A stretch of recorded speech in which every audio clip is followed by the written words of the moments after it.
आंबेगाव तालुक्यातील पारगाव शिंगवे गावच्या 22 वर्षीय दत्ता विनायक लोंढे या तरुणाचा खोल दरीत कोसळून मृत्यू झाल्याची माहिती समोर आली आहे।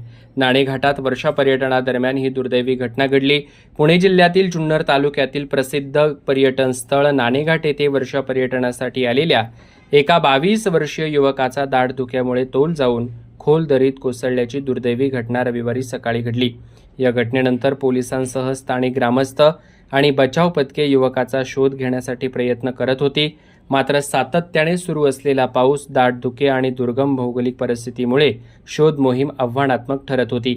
दत्ता लोंढे हा आपल्या आणखी 3 मित्रांसोबत वर्षा पर्यटनासाठी नाणेघाट येथे आला होता।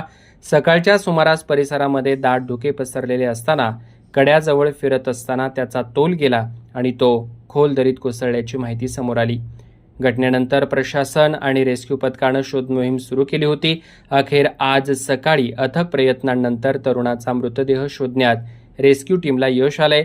या घटनेमुळे नाणेघाटसह डोंगरदऱ्या, धबधबे आणि घाट परिसरामध्ये पावसाळी पर्यटन करताना अत्यंत सावधगिरी बाळगणं आवश्यक असल्याचे पुन्हा एकदा अधोरेखित झाले।